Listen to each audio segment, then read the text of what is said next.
No momento em que a humanidade sofre por tanto desamor, pela fome, pelas guerras, os tóxicos alimentando a violência em nossa cidade. Esta emissora traz até você momentos de amor, paz e alegria, através de um programa feito com carinho para o seu coração.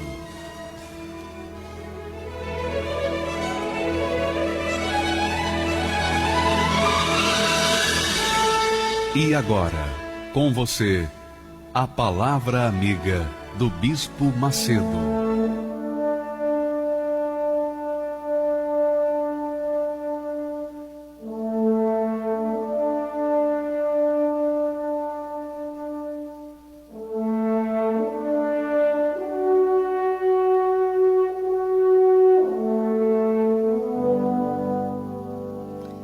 Graças a Deus.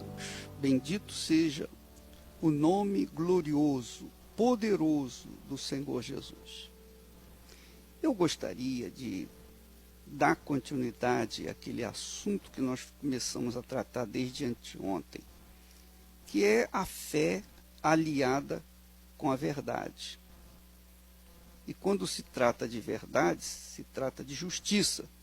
E quando se trata de justiça, se trata de sacrifício, porque para a gente andar na justiça, para a gente andar na verdade, na justiça, a gente tem que sacrificar os nossos desejos, as nossas vontades, as nossas concupiscências, as nossas inclinações para o mal, para as injustiças. E eu queria que você, minha amiga, meu amigo ouvinte, especialmente você que é pastor, você que trata de pregar o Evangelho, você que foi chamado e escolhido para pregar o Evangelho, que tem a unção do Espírito Santo para pregar o Evangelho, você que tem a unção para divulgar a palavra da verdade, esse é um privilégio de poucos, mas um privilégio que carrega em si uma enorme responsabilidade, uma tremenda responsabilidade. E eu tenho falado para os pastores, para os meus colegas, bispos e também suas respectivas esposas, que nós não fomos chamados e escolhidos para servir a Deus, para tentar convencer as pessoas a respeito da nossa fé. Não, essa não é a nossa tarefa. Nossa tarefa não é convencer ninguém a respeito da nossa fé. Nós temos a obrigação, por conta da nossa chamada, de levar às pessoas o conhecimento da verdade, a consciência da verdade, a consciência da fé, ou a fé consciente. Nós não fomos chamados para convencer ninguém que a Igreja Universal do Reino de Deus é ótima, ou é melhor, ou é isso, ou é aquilo. Nada disso. Nós fomos chamados para ensinar, conscientizar as pessoas a respeito da verdade. Para que nós possamos fazer isso, nós temos que viver a verdade. Nós não podemos tentar transmitir uma coisa que nós não vivemos. Eu prego aquilo que eu vivo, e o que eu vivo é o que eu prego. Então, minha amiga e meu amigo ouvinte, fique sabendo de uma coisa. Quando Jesus esteve entre os fariseus, os saduceus, os hipócritas, os religiosos hipócritas, eu não sinto, eu não vejo, eu não consigo vislumbrar um discurso do Senhor no sentido de convencer aqueles hipócritas ou religiosos hipócritas. Não. Ele simplesmente falava a verdade. Ele dizia, pregava, ensinava, orientava, ele falava. Agora, a responsabilidade de crer ou de não crer era dos ouvintes. Claro, quando Jesus ensinava a palavra, aqueles que criam eram salvos. Aqueles que não criam já estavam condenados. Já estavam condenados. É como ele mesmo disse para os seus discípulos: ide e pregai o evangelho a toda criatura. Ide pelo mundo e pregai o evangelho a toda criatura. Quem crer e for batizado será salvo. Quem não crer já está condenado. Então, dois tipos de pessoas que nós temos no mundo: os que creem e os que não creem. Os que creem serão salvos. Os que não creem já estão condenados. Então, a nossa missão, eu digo isso por mim mesmo, a minha missão é levar o evangelho, é pregar a verdade que liberta, a verdade que conduz à vida, a verdade que conduz o trono de Deus. É claro que quando nós falamos, tratamos da verdade, nós estamos falando e tratando de sacrifício. É de sacrifício, porque para você vencer nesse mundo, você normalmente tem que mentir, você tem que enganar, você tem que iludir, você tem que fazer das tripas coração. É muito mais fácil vencer neste mundo na base da mentira do que da verdade. Porém, quem vence neste mundo na base da mentira, lá na frente, lá no futuro, vai pagar o preço. Você verifica, por exemplo, aqueles que roubaram tanto a Petrobras e outras empresas do governo federal e que têm roubado do governo estadual e que têm roubado do governo municipal, esses, cedo ou tarde, vão pagar suas contas. Porque a mentira não prevalece, nunca prevaleceu, nunca venceu. Ora, o dia que a mentira vencer, prevalecer, então a justiça será injustiça, será injusta. Então a mentira não prevalece, a pessoa pode até ganhar naquele momento, é como nós temos visto. Muitos rapazes, muitos jovens e moças, né, têm se utilizado, têm feito contrabando ou têm ganho dinheiro na base da droga, na desgraça dos outros. Eles ficam ricos da noite para o dia, porém, depois acabam morrendo na mão da polícia. Ora, também nós vimos aí o Petrolão, que muita gente está sendo caçada pela justiça e está havendo um alvoroço tremendo, porque gente grande, os bandidos de colarinho branco, estão sendo processados e levados à cadeia, porque ganharam dinheiro na base da corrupção, da mentira. Ora, então é mais fácil você usar a mentira para conseguir os seus objetivos daquele momento do que a verdade. Agora, aqueles que usam a verdade, que é mais difícil, é sacrificante, você trabalha mais, você luta mais, leva mais tempo. Porém, lá na frente, quando vierem as tempestades, as chuvas, quando vierem os problemas, não vão afetar aquilo que foi fundamentado, que é a verdade, aquele trabalho que foi elaborado na verdade. Assim também é com respeito à libertação. Quando a pessoa se liberta dos espíritos imundos, que são libertos das suas orgias, dos seus vícios, que são libertos de seus demônios, são libertos por conta da verdade. Porque a palavra da verdade liberta essas pessoas quando elas colocam essa verdade em prática. Agora, as pessoas que não colocam a verdade em prática, a verdade que é Jesus, a verdade que é a palavra dele, então essas pessoas acabam ficando religiosas, frequentadoras de igrejas, porém não libertas. Então, nós temos um problema grave, gravíssimo aí. Porque as pessoas, às vezes, são convencidas pelo diabo que elas estão bem, que elas estão livres. Mas, na realidade, a vida delas já é o espelho do demônio ou do inferno que está dentro delas.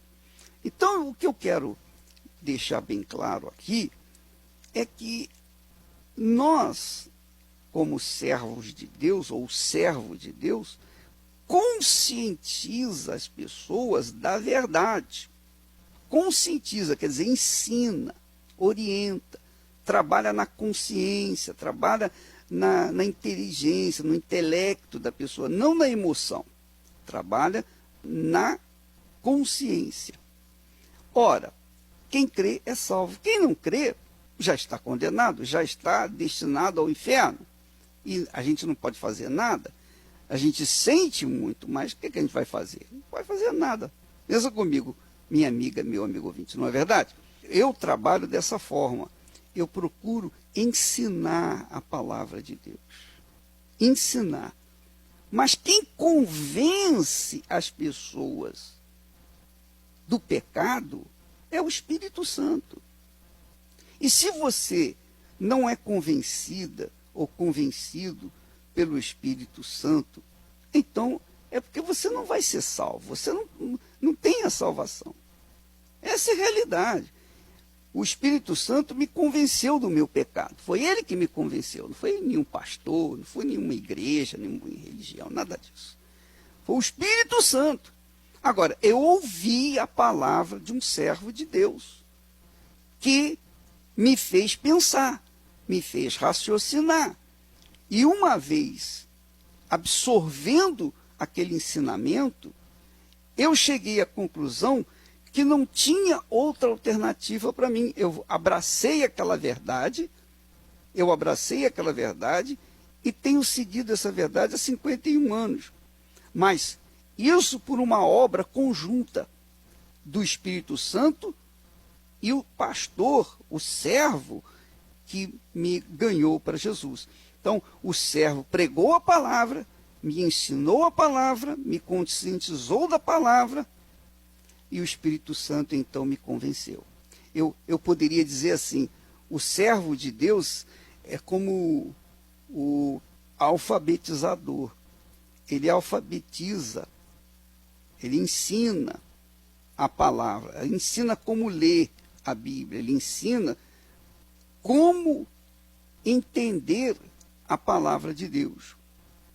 Agora, quem convence a pessoa para obedecer essa palavra ou não é o Espírito Santo. Para obedecer é o Espírito Santo.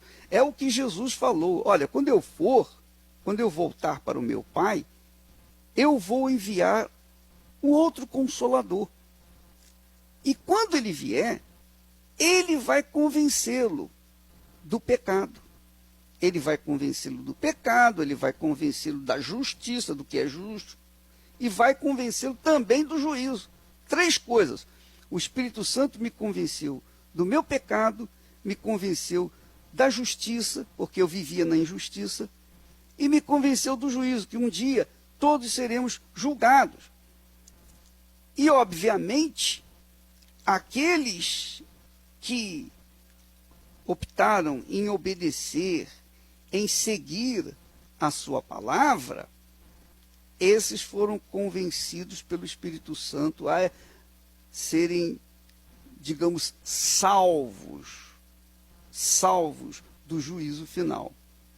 Então, minha amiga, meu amigo ouvinte, eu tenho muito prazer de pregar o Evangelho, de ensinar o reino de Deus. Aliás, Jesus mandou que a gente libertasse as pessoas, né? Manifestasse os dons do Espírito Santo.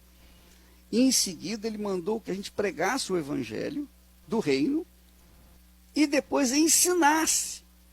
Então, há um tripé no reino de Deus. A igreja do Senhor Jesus é feita por um tripé.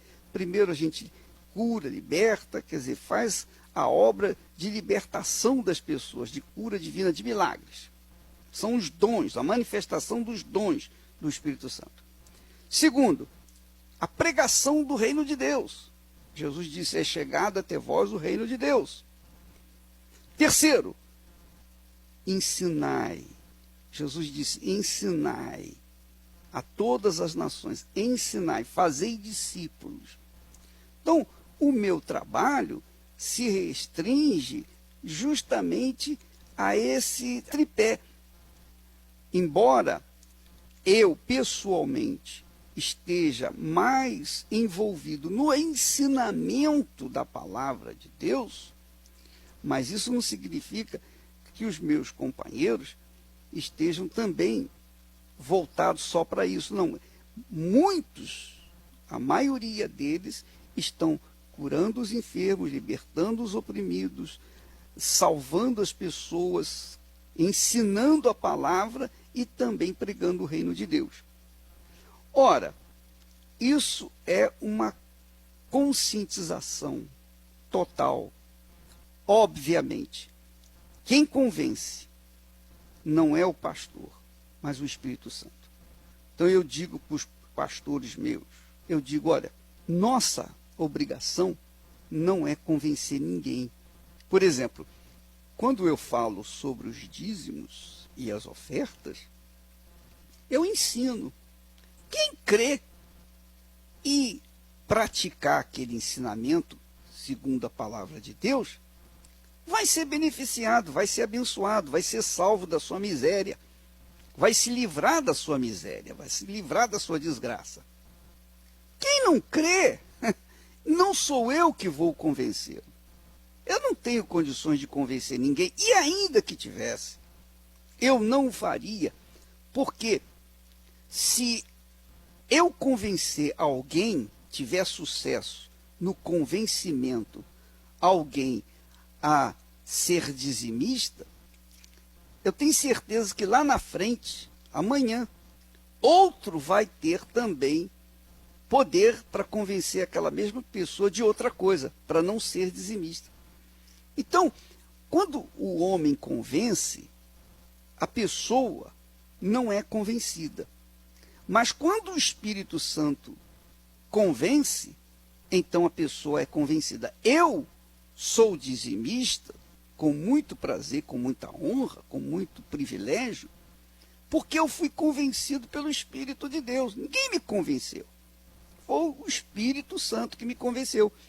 Quando eu li a sua palavra, eu me dei conta de que eu estava roubando a Deus por não ser dizimista, por não ser fiel ao Senhor, ao meu Senhor, e considerá-lo como primeiro na minha vida. Então, os dízimos representam os nossos primeiros frutos, os frutos do nosso trabalho. Então, que significam que os dízimos representam o nosso primeiro amor.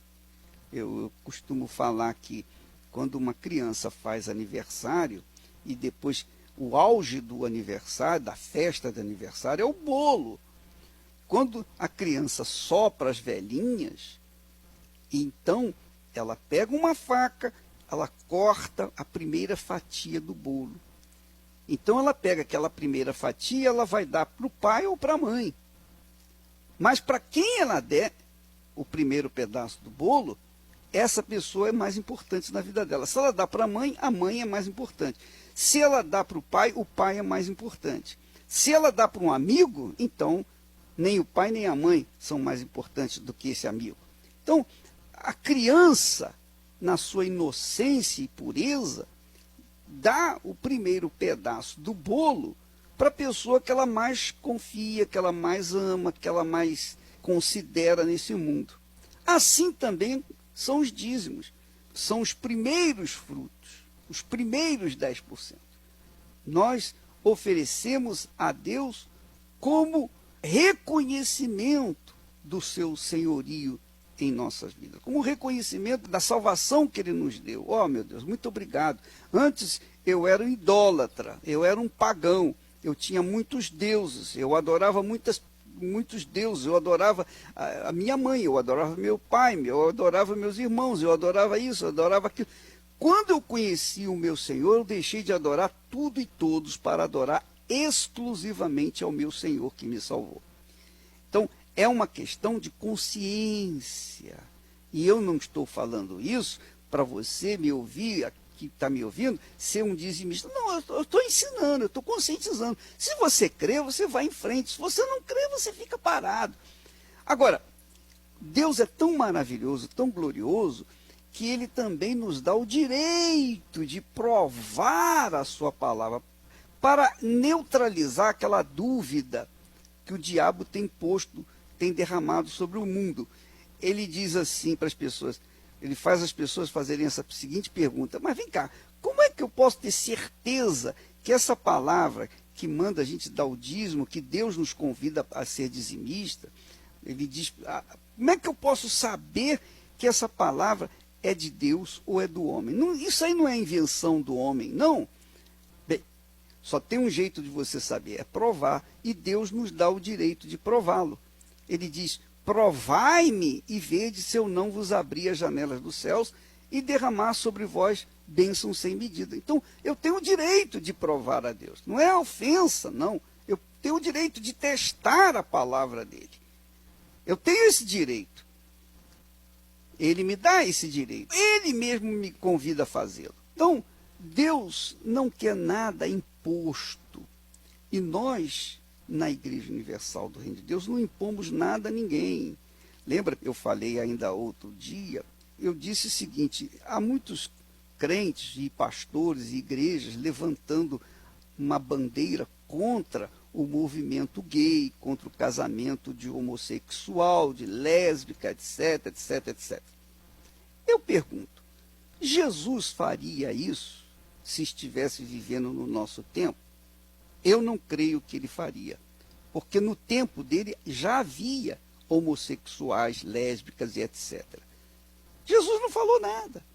Jesus não levantou uma bandeira: olha, vocês têm que falar contra o homossexualismo, que é proibido, que não deve, que... Nada disso.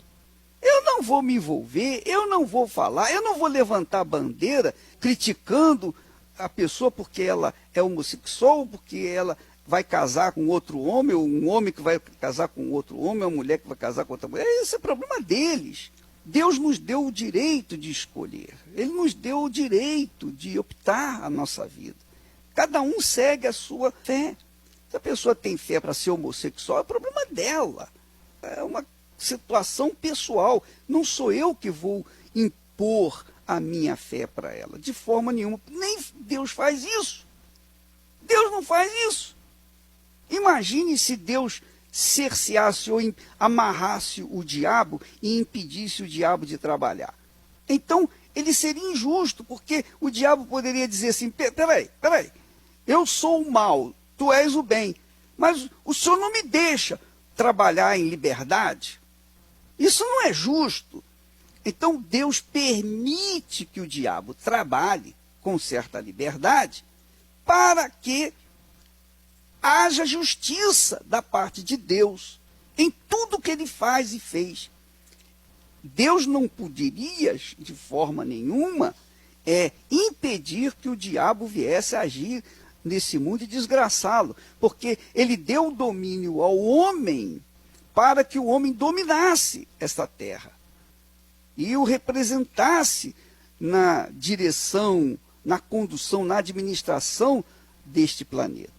Mas o homem entregou a sua autoridade para o diabo. O que Deus pôde fazer? Não pode fazer mais nada, a não ser trazer uma solução, que é o Filho dele, Jesus, para que aquele que nele crê venha a ser livre do poder do diabo, venha a ser livre da autoridade de Satanás e poder, inclusive, ter autoridade sobre o próprio diabo. Então, minha amiga e meu amigo ouvinte, Deus não impõe nada a ninguém, ele convence.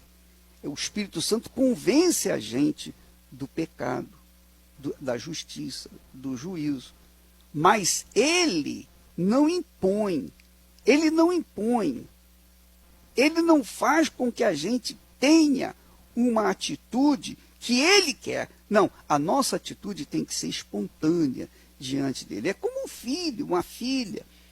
Nós não impomos, não impusemos, e eu odeio impor alguma coisa a alguém, porque eu odeio que alguém venha me impor alguma coisa também. Eu sou livre, eu sou absolutamente livre. Então, eu não gosto, porque eu sou livre, eu quero que os outros tenham liberdade. Então, eu não vou levantar nenhuma bandeira aí contra A, B ou C, opção sexual de A, B ou C. Não, porque Jesus não fez isso na época dele. Jesus esteve diante dos fariseus hipócritas, dos religiosos, e eles o chamaram de endemoniado. Falaram que Jesus, pelo chefe de Beelzebul, ou de Satanás, que ele fazia expulsar demônios. Ora, Jesus foi confrontado dessa forma. Mesmo assim, ele não teve um discurso de tentar convencê-los. Dizendo, não, peraí, não é nada disso. Poxa, eu sou o filho de Deus. Nada disso. Ele pregava a verdade, ele ensinava a verdade, e as pessoas que criam eram salvas. As pessoas que não criam não eram salvas. E assim foi, assim é, e assim será por toda a vida, até a vinda dele, a segunda vinda dele. Então, minha amiga, meu amigo ouvinte, nós temos batido na tecla de que se nós temos fé para tomar posse das bênçãos de Deus, das promessas de Deus, nós não podemos abrir mão da verdade. Nós não podemos abrir mão da verdade. Nós temos que andar na verdade. Eu tenho que viver na verdade. Se eu estou na fé porque eu conheci a verdade, eu tenho que continuar na fé mediante a verdade que me libertou. Agora, eu não posso manifestar a fé para tomar posse nas bênçãos de Deus e andar na mentira. Por exemplo, Jesus curou 10 leprosos, apenas um voltou para segui-lo. Jesus sabia muito bem que 9 iriam voltar para o pecado, para a mentira. Mesmo assim, Jesus os curou. Quer dizer, Jesus curou a todos. Curou os 10. Mesmo sabendo que 9 iriam voltar para a vida de mentira. Ele fez a parte dele. O outro, o único que voltou, aderiu à verdade de Jesus. Não, poxa, esse me curou, me limpou, me salvou, me arrancou do poço da humilhação, da vergonha, da dor, do desprezo da sociedade. Ele me libertou. Poxa, eu quero seguir esse Jesus. Poxa, eu vou seguir essa verdade. Então, isso aconteceu comigo. Eu era um desses leprosos. E graças a Deus eu voltei para agradecer e continuo agradecendo ao meu Senhor pelo que Ele fez na minha vida. Ele não me impôs, Ele não me obrigou, Ele me mostrou a verdade, eu aceitei a verdade, eu fui conscientizado da verdade e a verdade tem me feito livre, até mesmo para impor derrotas ao inferno. Então, minha amiga, meu amigo, amado ouvinte, você que deseja ter uma vida de qualidade, ainda que você seja uma pessoa que não seja perfeita, mas você vive na fé, você vive pela fé, quer dizer, você vive de fé em fé. Em outras palavras, você vive dia após dia, obedecendo, seguindo a sua vida, fazendo a sua vida, padronizando a sua vida de acordo com a palavra da verdade, com a palavra de Deus. Então, isso é viver pela fé. Quer dizer, não há fé sem verdade, não há fé sem sacrifício. Não há fé sem sacrifício. Nós, para seguirmos o Senhor Jesus, nós temos que abrir mão das nossas mentiras, dos nossos enganos, dos nossos fingimentos, da nossa hipocrisia e andar de acordo com a palavra do Senhor, que disse: seja a sua palavra sim, sim, não, não. O que passar disso vem do inferno. Então, se você quiser seguir a verdade e tirar proveito dela e viver uma vida de qualidade e tranquila, em paz, porque quem vive na verdade vai viver em paz. Agora, quem vive na mentira é certo que não vai ter paz. Então, tem muitos crentes que vivem em conflitos, vivem em problemas, porque não vivem em paz, justamente porque não foram libertas, não vivem na verdade da justiça de Deus. Essa é a verdade que nós temos que observar para que nós possamos ser abençoados neste mundo. Conforme a tua infinita graça, ó Pai, perdoa minha transgressão, faz-me sentir mais uma vez a graça e dá-me a tua paz no coração. Mais uma vez eu sinto meu pecado, que é contra ti, ó Pai de amor. Minha alma pede a tua alegria,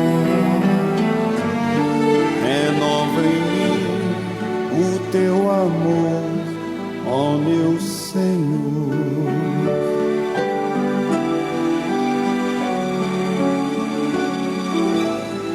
Meu coração a ti eu ofereço, perdão imploro, meu Senhor e Rei. Faz-me sentir mais uma vez a graça, misericórdia, sim, alcançarei. Mais uma vez eu sinto meu pecado, que é contra ti, ó Pai de amor. Minha alma pede a tua alegria, renova em mim o teu amor, ó meu Senhor.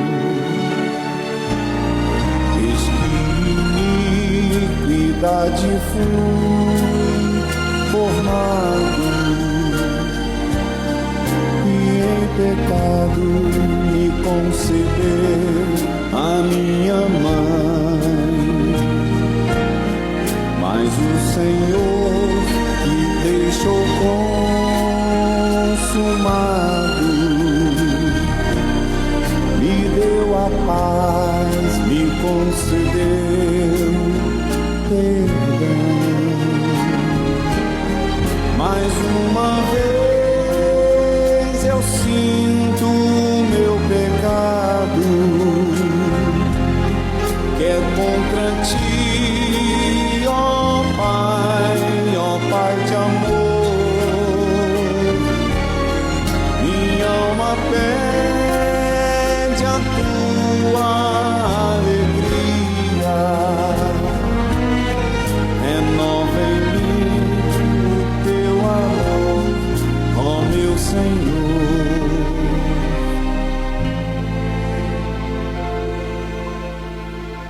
Renova em mim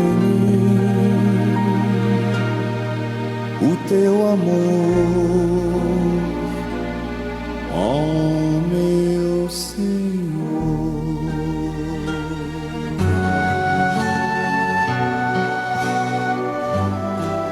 A fé e a inteligência trabalham juntas. Embora a fé seja encarada como loucura para esse mundo, ela é inteligente porque nos faz saber que temos direito à felicidade. A fé faz com que recusemos uma vida de derrotas e conquistemos uma vida de vitórias. Se tudo não está de acordo com os seus ideais, está na hora de você refletir com a sua inteligência e usar a sua fé para trazer à existência os desejos de seu coração.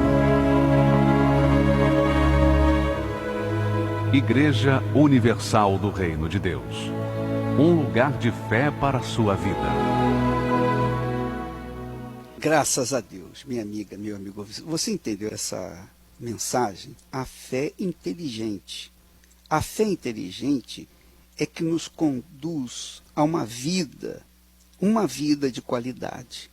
A fé que não envolve inteligência, por exemplo, a fé emotiva, a fé religiosa, ela faz a pessoa fanática, ela faz a pessoa perdida, mais cega ainda, porque não deixa a pessoa pensar, raciocinar.